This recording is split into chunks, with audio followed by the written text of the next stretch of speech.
Obrigado porque um dia o Senhor nos revelou Jesus, Pai. E porque o Senhor nos mostrou quem é o Senhor Jesus. Nós cremos de todo o coração que Ele é o nosso Senhor, o nosso Salvador, o nosso abençoador, o nosso único mediador. É aquele que dirige as nossas vidas, Pai. Então nós te pedimos, revela mais da Tua graça em cada um de nós aqui, Deus. Em nome de Jesus, Pai. Amém, Senhor. Amém. Então abra comigo Mateus 17, o versículo 1 até o versículo 8. Eu diria, o Jesus que eu creio, o Jesus que eu amo e o Jesus que eu sirvo. Vamos falar juntos? O Jesus que eu creio, que eu amo, que eu sirvo. Então, guarde isso. Tá? Então, eu quero que você, como eu, possa entender claramente o Jesus que você crê. Porque se nós cremos corretamente, nós também vamos amá-lo mais e mais. Se amamos, é quase certeza que nós vamos querer servi-lo. Amém, gente? Amém. Então, algumas pessoas tiveram uma experiência muito linda com Jesus. Você já teve uma experiência real com Jesus? Você teve uma experiência real com Jesus? Quem já teve, levante a sua mão, deixa eu ver. Então, esse texto diz, Mateus 17, versículo 1, 6 dias depois, tomou Jesus consigo a Pedro e aos irmãos, Tiago e João, e os levou em particular ao alto monte, e foi transfigurado diante deles, e o seu rosto resplandecia como o sol, e as suas vestes tornaram-se brancas como a luz. E eis que apareceram Moisés e Elias falando com ele. Então nós temos aqui 5 pessoas, Pedro, Tiago e João, e também Moisés e Elias. Os 5 estão com Jesus neste monte. E o versículo 4 diz assim: então disse Pedro a Jesus: Senhor, bom é estarmos aqui. Se queres, farei 3 tendas. 3 tendas. Uma será tua, outra para Moisés e outra para Elias. Falava ele ainda, quando uma nuvem luminosa os envolveu. E eis que vindo da nuvem uma voz que dizia: este é o meu filho amado, em quem me comprazo, a ele ouvi. E ouvindo os discípulos, caíram de bruços, tomados de grande medo. Aproximou-se deles, tocou-lhes Jesus, dizendo: erguei-vos, não temais. Então eles, levantando os olhos, a ninguém viram, senão o quê, gente? A ninguém viram, senão o quê? Então tá, prestem muita atenção no que você vai ouvir agora. Você que está vendo esse vídeo, você que está anotando, preste muita atenção nisso. Preste muita atenção nisso. Uma experiência gloriosa essas pessoas tiveram. Primeiro, Pedro, Tiago e João, eles estavam vivendo com Jesus durante todo esse tempo. Mas Jesus, por direção divina, ele pega somente os 3. Não sabemos exatamente por quê, mas ele quer dar uma experiência diferente para aqueles 3 discípulos dele. Não que ele não amasse os outros igualmente. Deus nos ama por igual. Diga amém, gente. Amém. Mas ele quer dar uma experiência diferente para esses 3. Ele vai mostrar para esses 3 a glória um pouco da glória que ele tinha antes dele se esvaziar, tornar-se servo. E a Bíblia diz que o seu rosto resplandecia como o sol. Eles estavam acostumados a ver aquele rosto meigo, aquele rosto, talvez cansado do sol escaldante ali da Palestina, porque a Bíblia diz que não vemos nele formosura alguma, mas aqui eles estão vendo ele como o seu rosto resplandecia como o sol. E também diz a Bíblia que as suas vestes eram brancas como a luz. Mas também diz que nesse exato momento aparece Moisés e Elias. Esses dois, Deus permite que apareça ali nesse monte com eles. Então você imaginou que cena tremenda essas 5 pessoas estão tendo com Jesus. Só que há um momento, no versículo 8, olha comigo o versículo 8. Então eles, levantando os olhos, a ninguém viram senão Jesus. A ninguém viram senão Jesus. Aquela nuvem gloriosa, a Shekinah, aquela nuvem de Deus, desapareceu.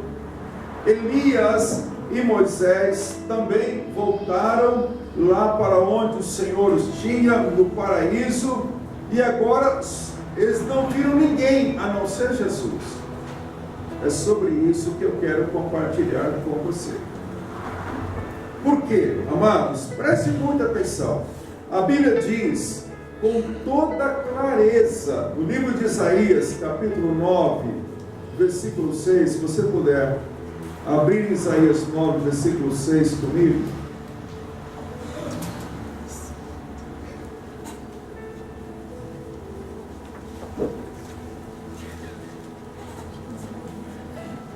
Nove, 6. Diz assim, porque um menino nos nasceu, um filho se nos deu, o governo está sobre os seus ombros, e o seu nome será, vamos falar juntos, queridos, maravilhoso, conselheiro, Deus forte, Pai da eternidade, príncipe da paz. Agora, veja comigo, amados, porque o menino nos nasceu,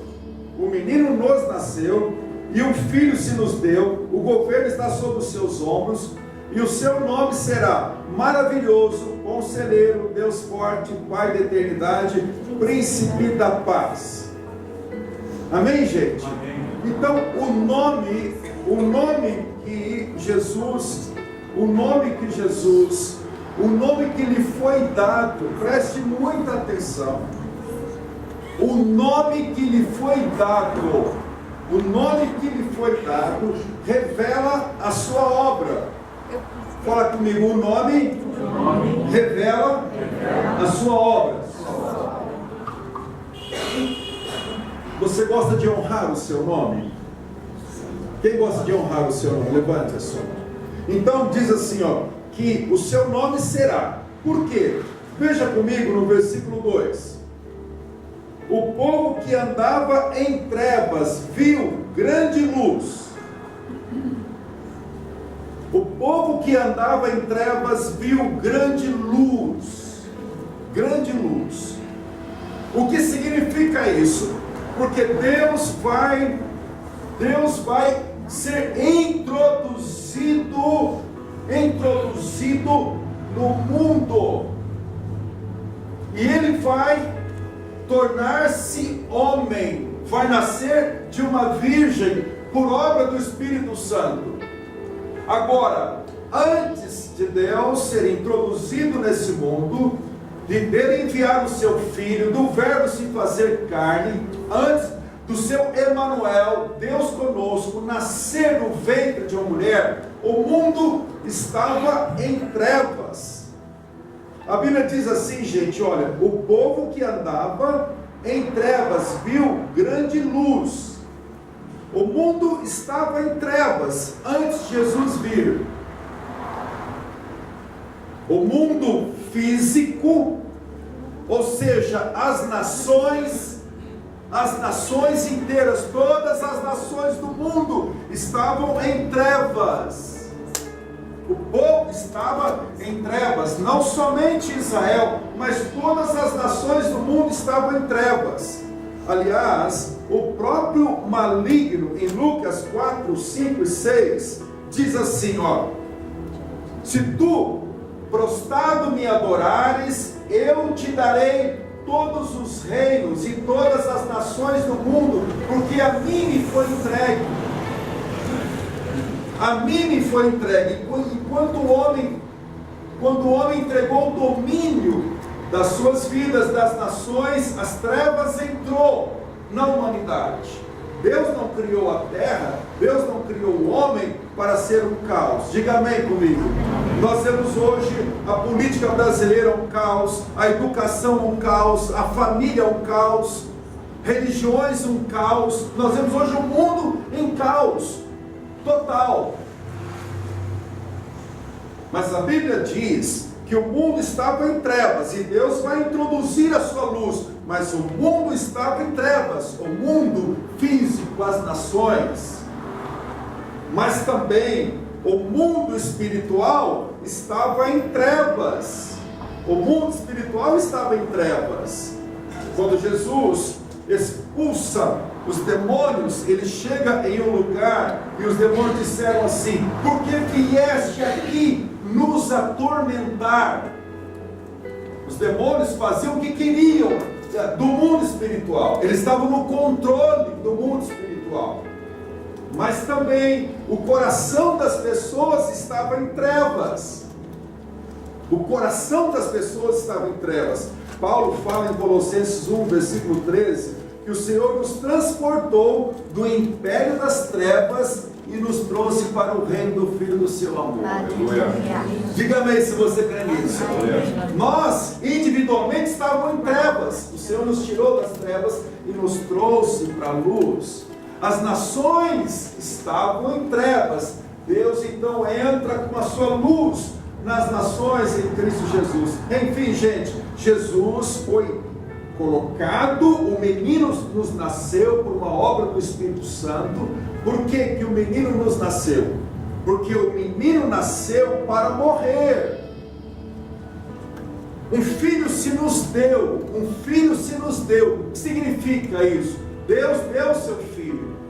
Deus deu seu filho. Então Jesus, ele nasceu com o único propósito. O Evangelho de João fala muito claro: Pai, salva-me nesta hora. Mas precisamente foi para isso que eu vim. Eu vim para morrer. Então o filho nasceu com o único propósito. Nasceu para morrer. Quem é grato a Deus? Porque Jesus morreu na cruz por você. Diga amém. Ele nasceu para morrer. Jesus nasceu para morrer. Agora, quando ele nasceu, ele teve um estilo de vida. Um estilo de vida. Filipenses capítulo 2. E agora eu quero, digamos assim, eu quero avançar um pouquinho com você sobre o Jesus que eu creio. Filipenses 2.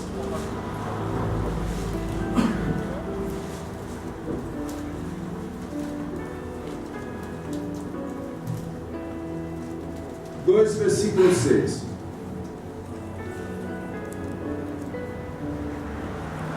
Nós que estamos aqui hoje à noite, você que talvez está vendo e ouvindo essa mensagem, esse vídeo, eu quero que você preste muita atenção agora. Porque o Jesus que os evangelhos, que o Apocalipse, que as cartas de Paulo, que a Bíblia revela, esse Jesus, eu acredito que não seja o mesmo que muitas pessoas com coração sincero creem. Por que eu te falo isso? Veja o que diz esse texto e como as pessoas, e eu mesmo, e você mesmo, como é a nossa vida, se é compatível com esse Jesus revelado nos Evangelhos. Diz assim, Filipenses 2, versículo 6: pois ele, subsistindo em forma de Deus, de Deus, Jesus é ou não é Deus? É ou não é Deus? É, Jesus é Deus. Jesus nunca deixou de ser Deus. Nunca. O profeta diz, um filho se nos deu. O seu nome será maravilhoso, príncipe da paz, Deus forte. O nome do menino. Então Jesus nunca deixou de ser Deus. O nome dele seria Deus forte, Pai da eternidade, príncipe da paz. Mas ouça-me, no versículo 6, pois ele, subsistindo em forma de Deus, não julgou como usurpação ser igual a Deus. Antes, a si mesmo se esvaziou.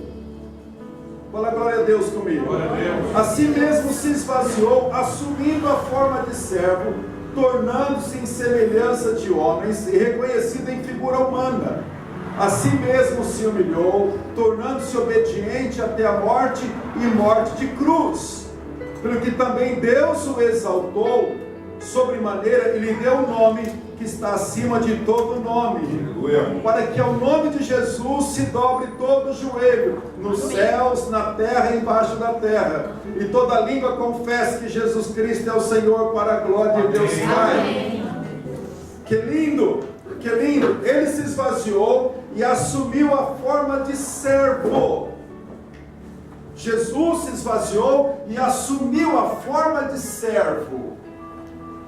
Ele nasce em uma situação que nem os servos nasciam. Os servos tiveram casa para nascer. Tinha uma casa dos seus senhores para nascer. Ele não teve uma casa para nascer. Nasceu numa manjedoura, aonde era o lugar que os animais dormiam e comiam. Então ele assumiu a forma de servo. Ele viveu como servo, ele discipulou como servo, ele morreu, Isaías 52, versículo 7, ele morreu como servo sofredor, como ovelha muda que não abriu a sua boca. Então ele nasceu como servo, viveu como servo, discipulou como servo, morreu como servo. O que é mais lindo, gente, João 21, versículo 9 até o 13, ele ressuscitou como servo, porque Jesus, quando ressuscita, as suas mãos, o seu lado e os seus pés estão furados. Foi a marca que ele trouxe da sua vida de servo. Então ele ressuscita como servo. Uma das manifestações de Jesus em João versículo 21 é que ele está na praia. E os discípulos estão vindo de uma pescaria.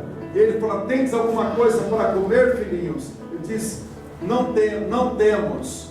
E Jesus dá uma ordem para eles, eles jogam uma rede, pegam muitos peixes. Mas quando eles estão chegando na beira do lago, já tem pães e peixes preparados. Jesus os serve depois da ressurreição. Diga amém comigo. Então toda a vida de Jesus foi uma vida de servidão. Eu quero amar mais, quero crer mais e quero servir esse Jesus servo. Diga amém. Amém. Por que eu estou falando isso para você? Porque aqueles que creem de todo o coração que Jesus é o servo que pagou com seu sangue por nós, nós vamos querer servi-lo. Diga amém, gente. Porque muitos dos discípulos de Jesus, muitos do evangelho que nós estamos ouvindo hoje em dia, não é o evangelho dos servos. Não é o evangelho dos servos. É o evangelho daqueles que querem o que Jesus pode oferecer, mas não querem o coração de servo de Jesus. Quem quer o coração de servo de Jesus?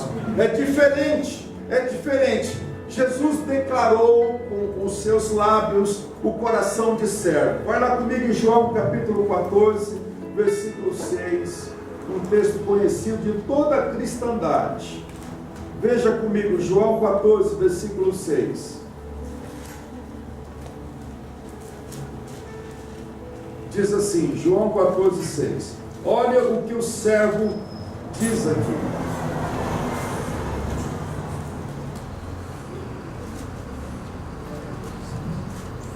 João 14, 6. Vamos ler do 4 até o 6.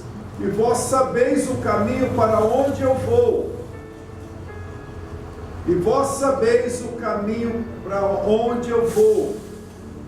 Disse-lhe Tomé: Senhor, nós não sabemos para onde vais. Como saber o caminho? Gente querida, só uma pausinha aqui. Qual é o caminho? Qual é o caminho que leva uma pessoa para o céu? Qual é o caminho que leva uma pessoa para o céu? Se Jesus é o caminho que leva as pessoas para o céu, esse caminho, ele tem porta, esse caminho tem porta, ele tem o seu próprio caminho e tem o alvo. Se eu entrar por uma porta, se eu entrar por uma rodovia querendo chegar em um lugar, mas se eu não seguir as placas, se eu não seguir o trajeto, eu não vou chegar no alvo. Não é porque as pessoas um dia confessaram Jesus, ou eles dizem, eu creio em Jesus. Ora, meus queridos, todo mundo crê em Jesus.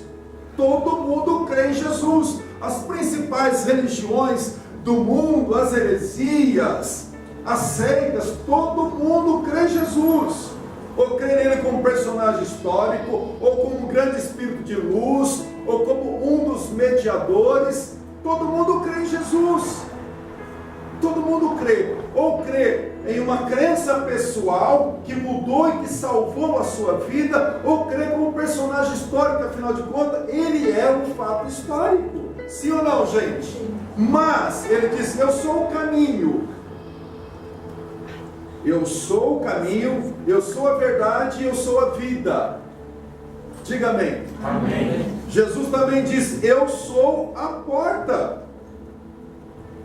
Eu sou a porta. Quantos querem conhecer aqui o coração de Deus e o que Deus tem para a sua vida? Diga amém comigo. Amém. Você quer conhecer no fundo, o que o Pai tem para a sua vida? Amém. Quantos querem conhecer o que o Pai tem para você? Como que eu vou ter acesso ao coração do Pai? Jesus, ele é a porta, ele é o caminho, a verdade e a vida. Então, Jesus é a porta que me leva o coração de Deus. Fala comigo, Jesus é a porta que me leva para o coração de Deus. Então, se ele é a porta do coração de Deus, certamente ele é a única porta da salvação. Jesus diz que ele é a porta o quê? A porta da salvação. Ninguém será salvo se não entrar por essa porta. Ele é a porta da salvação, ele é a porta para um coração novo. Se alguém quer ter um coração novo, transformado, Jesus é a porta. Ele é a porta para uma mente nova. Quantos aqui tinham uma mente toda assim, opressiva, uma mente cheia de pensamentos ruins, e Deus mudou a sua mente? Levante a sua mão. Amém. Ele é a porta de uma mente nova. Você tem. Diga comigo, eu tenho uma mente de Cristo. Ele é a porta para um caráter novo. Quem aqui tinha deturpações no caráter, e Deus, pela graça de Deus, mudou o seu caráter? Levante a sua mão. Amém. Ele é a porta de um caráter, ele é a porta da graça. Agora, por que eu estou te falando isso? Porque algumas religiões dizem que elas são a porta. ou algumas religiões, e aí eu falo um pouquinho das religiões, entre aspas, cristãs, que diz que Jesus é a porta da realização pessoal. Eu estou cansado de ouvir isso nas mídias cristãs. Venha para Jesus, Ele vai realizar todos os teus sonhos. Por aí se prega, e Deus me livre de eu pregar isso, que Jesus é a porta da realização pessoal, Jesus é a porta dos desejos pessoais, Jesus é a porta da prosperidade, Jesus é a porta para você crescer e crescer muito, e ser cabeça e não cauda. Jesus é a porta de uma vida bem-sucedida. O que significa isso? Que este evangelho que mostra que Jesus é a porta, mas a porta para a realização dos desejos pessoais do homem, esse Jesus é duvidoso. Porque Jesus não veio para realizar os desejos do homem de ter prosperidade, realização pessoal. Jesus veio para colocar o homem novamente no coração de Deus. Tudo sofre, tudo crê, tudo espera, tudo suporta. O amor jamais acaba. Diga amém comigo. Amém. Agora, eu poderia dizer o seguinte, Jesus é paciente, Jesus é benigno, Jesus não larga em ciúmes, não se ufana, não se ensoberbece, porque Ele foi servo. Jesus não se conduz inconvenientemente, não se exaspera, não se ressente do mal, mas não se alegra com a injustiça, mas alegra-se com a verdade. Jesus tudo sofre, tudo crê, tudo espera, tudo suporta. Jesus, o seu amor nunca acaba.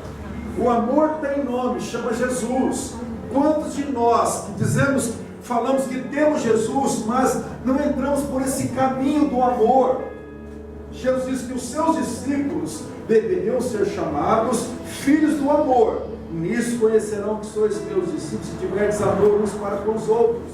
Você tem amor por aquilo que Deus lhe tem confiado?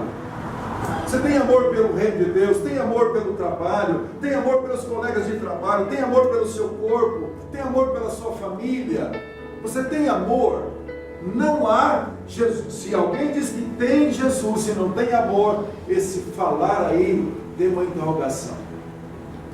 Porque Jesus é amor. Diga amém comigo. Jesus é o caminho que me leva à frutificação. Se permanecerdes em mim, eu permanecerei em vós, e vocês vão dar muito fruto. Jesus é o caminho da frutificação, Ele é o caminho da revelação do Pai. Jesus, Ele abre portas. Antigamente eu lia a Bíblia, mas eu não entendia nada. Entendi alguns textos, mas quando você recebe Jesus, pede, Senhor, dá-me revelação. Cada versículo ali queima no teu coração, porque Deus traz revelação da vontade de Deus para nós. Jesus é o caminho do crescimento. Diga amém comigo. Amém. Se Ele é o caminho, somente Ele é que deve ser glorificado. E agora você vai comigo em Isaías capítulo 9, versículo 6. E eu já vou finalizando esse pequeno recado da parte de Deus para nós, para você que está ouvindo. Isaías 9, versículo 6. Então Jesus é o caminho. Agora, também Ele é a verdade. E eu quero que você ouça em amor algumas verdades que mexeram comigo nesse dia, durante essa semana. Verdades que talvez você já tenha ouvido, mas eu quero que você medite bem o que você vai ouvir agora. Porque um menino nos nasceu, um filho se nos deu, o governo está sobre os seus ombros e o seu nome será maravilhoso. Diga amém. O seu nome será maravilhoso. Gente amada, por que o seu nome será maravilhoso? Por quê? Porque o seu nome será maravilhoso. Quer ver uma coisa? Quem pode fazer uma cirurgia? Quem pode fazer uma cirurgia de coração? Um transplante de coração se não for uma anestesia geral e abrir o coração, e abrir o peito da pessoa. Agora, quem aqui recebeu um coração novo? Deus tirou o seu coração de pedra e te deu um coração de carne. Levante as suas mãos. Amém. Ele é maravilhoso.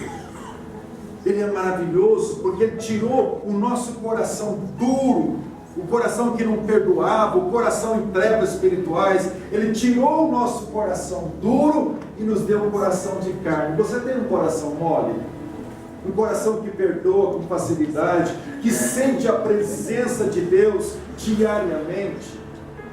O seu nome será maravilhoso, porque Ele, pela graça de Deus, Ele tirou o nosso coração de pedra e nos deu um coração de carne. Ele tirou o nosso desejo do pecado e nos deu um coração que ama a santidade. Porque por mim mesmo eu gostaria de viver no pecado. O pecado é gostoso, senão ninguém estaria se cedendo ao pecado. Deus foi lá e tirou o desejo pelo pecado. Por isso que Ele é maravilhoso. Tirou o desejo do pecado, nos deu um desejo pela santidade de Deus. O pecado nos incomoda hoje, nos incomoda. Nós vivíamos como nós queríamos, com os nossos olhos, com a nossa sexualidade, com o nosso dinheiro, com o nosso tempo. Nós éramos o Senhor das nossas vidas. E agora, esse que é maravilhoso, tirou o coração de pedra e deu um coração de carne. Ele tirou o desejo do pecado, nos deu um desejo para a santidade. Tirou de nós o orgulho e nos deu humildade. Tirou de nós aquele desejo de mandar, de sobressair, e nos deu o coração de servo. Destruiu o homem do pecado e nos fez um homem novo, uma mulher nova. Tirou a sujeira daquele vaso sujo e nos fez um vaso de honra para a glória do nome dele. Quem crê nesse Jesus? Por isso que Ele é maravilhoso, porque Ele tirou aquilo que não glorificava a Deus e nos deu a maravilha da tua presença. Diga amém comigo. Amém. Mas o seu nome também será maravilhoso, será conselheiro. Por que o seu nome conselheiro? Você tem o maior terapeuta, o maior psicólogo, o maior psiquiatra. Você tem o que há de melhor em termos de conselheiros. Graças a Deus pelos profissionais na área de terapia e de aconselhamento. Mas quem tem Jesus, tem o Espírito Santo que te aconselha a todos os momentos, sobre todas as coisas. Por isso que ele diz, o seu nome será conselheiro. Conselheiro. Por que conselheiro? Porque nós podemos ouvir o coração de Deus dentro do nosso coração em cada situação da nossa vida. Basta entrar no divã do Senhor Jesus, Ele vai falar com você. Diga amém comigo, gente. Ele é o conselheiro. Ele é o Deus forte. Eu creio no Jesus que é o Deus forte. Deus forte, não porque me coloca em posições de destaque. Deus forte, porque Ele criou o universo e continua sustentando o universo com as mãos do seu poder. Ele é o Deus forte porque ninguém, nem Moisés, nem os profetas conseguiam destruir o poder do mal no coração do homem e no mundo espiritual. Jesus veio e destruiu todo o poder do mal, e o mal não tem mais direito em nós, em nome de Jesus. E Deus nos deu autoridade sobre todo o poder do mal. Ele derrubou as muralhas que separavam nós dos nossos semelhantes, que separava nós de Deus. Derrubou as muralhas. Por isso que Ele é Deus forte. Ele é Deus forte também porque Ele pisou na cabeça da serpente. Mais do que isso, tirou o veneno da serpente de dentro de nós. Nós éramos pessoas, pelo menos eu era assim, uma pessoa difícil, vontade de falar mal, vontade de picar, vontade de aquele veneno da maldade dominava os nossos corações. Jesus veio, destruiu o poder do mal, mas mais do que isso, pelo seu sangue tirou o veneno do mal dos nossos corações, e hoje nós não temos mais a natureza maligna, mas temos a natureza divina em Cristo Jesus. Jesus tirou, por isso Ele é o Deus forte, mas também Ele é o Pai da eternidade. Ele é o Pai da eternidade, o que significa que Ele é o Pai da eternidade, porque o tempo para Jesus, diz assim, ó, Ele é o mesmo ontem e o que, gente? Hoje Ele é o que? Por isso que Ele é chamado Pai da eternidade. João, em Apocalipse, fala, aquele que era, o que é e o que há de vir. Jesus é o único que era, desde antes da fundação do mundo, não tem começo de dia, mas Ele é o que é hoje e será o mesmo amanhã. Ele é o Pai da eternidade. Agora, eu peço não perdão, mas eu falo um esclarecimento.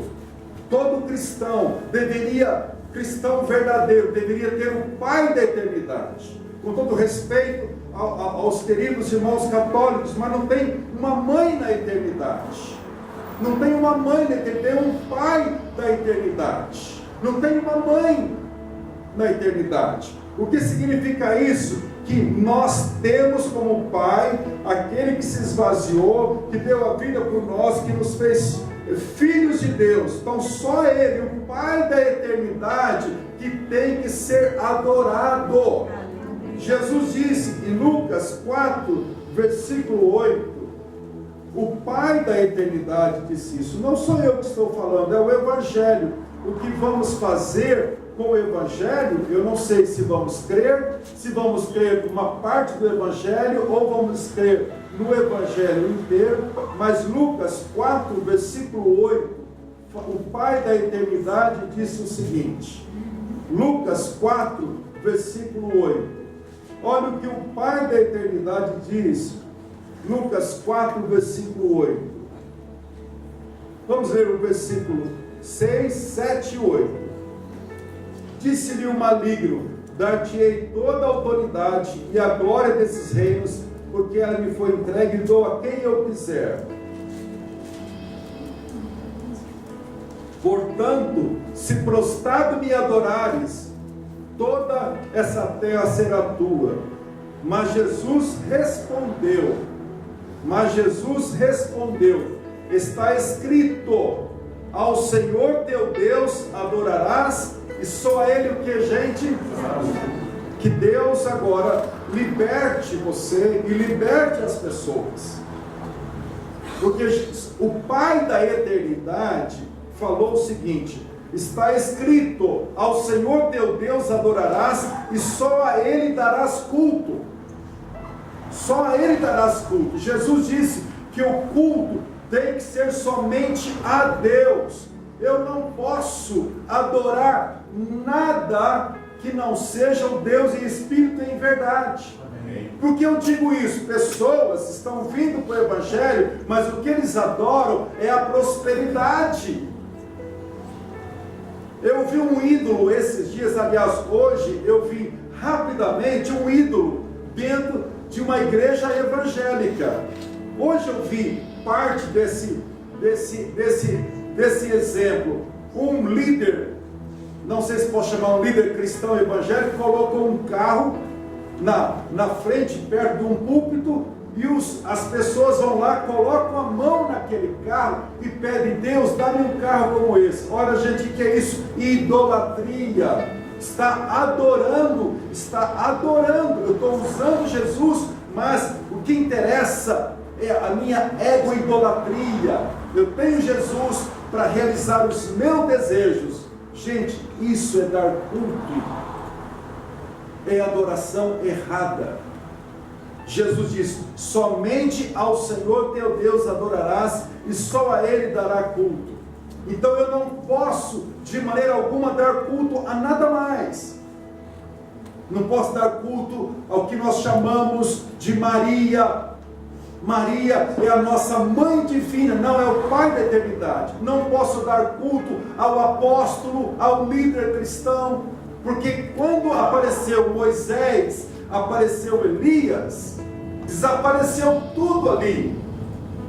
Desapareceu tudo, não viram ninguém a não ser Jesus. Diga amém comigo. Amém. Não viram ninguém, isso é, ninguém é para ser adorado, nem Moisés, nem Elias, nada é para ser adorado. Tem gente que adora a sua instituição, adora o seu corpo.